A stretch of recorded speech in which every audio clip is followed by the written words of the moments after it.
Magandang gabi Philippine Air Force. Alamin natin ang magiging lagay at taya ng panahon ngayong gabi ng Biyernes at sa mga susunod na araw. Sa kasalukuyan ng southwest monsoon o hanging habagat ang patuloy na umiiral at nagdadala ng maulap na kalangitan na may kalat-kalat na pag-ulan, pagkulog at pagkidlat, partikular na nga sa Visayas, Mindanao at sa western section ng Central at Southern Luzon. At dahil rito, asahan bukas sa Metro Manila, Central Luzon, Calabarzon at Mimaropa ang maulap na kalangitan na may kalat-kalat na pagulan, pagkulog at pagkidlat. Habang ang natitirang bahagi ng Luzon ay makakaranas ng bahagyang maulap hanggang sa maulap na kalangitan na may pulupulong pagulan, pagkulog at pagkidlat. At para naman sa buong Kabisayahan, bukas ay makakaranas ng maulap na kalangitan na may kalat-kalat na pagulan, pagkulog at pagkidlat. At para naman sa Mindanao, makakaranas ng bahagyang maulap hanggang sa maulap na kalangitan na may pulo-pulong pag-ulan, pagkulog at pagkidlat. At para naman sa magiging lagay ng panahon sa susunod na 3 araw mula Linggo hanggang Martes sa Metro Manila, Cavite, Angeles, at Lipa ay makakaranas ng maulap na kalangitan na may kalat-kalat na pag-ulan, pagkulog at pagkidlat.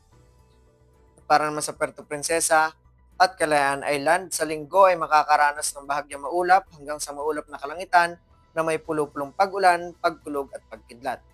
At pagdating naman ng Lunes at Martes ay makakaranas ng maulap na kalangitan na may kalat-kalat na pag-ulan, pagkulog at pagkidlat. Para naman sa Philippine Rise, sa susunod na 3 araw ay makakaranas ng bahagyang maulap hanggang sa maulap na kalangitan na may pulo-pulong pag-ulan, pagkulog at pagkidlat.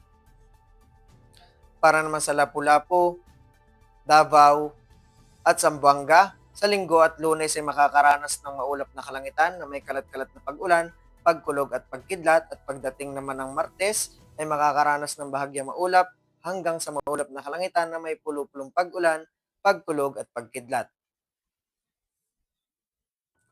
Ang araw ay lulubog mamayang 18 tunay ng gabi at muli itong sisikat bukas 0530 ng umaga. Meron po tayong 5% moon illumination. At para manatiling updated sa lagay at taya ng panahon, ipalaw lamang ang Air Force Weather Center sa aming mga social media accounts. At sa ngalan ng aming commanding officer na si Colonel Alvin John Jugador, PAP GSC, ako po si Sergeant Jeric Angelo Embriones, Philippine Air Force, Weather Forecaster ng Air Force Weather Center. Muli, magandang gabi sa ating lahat.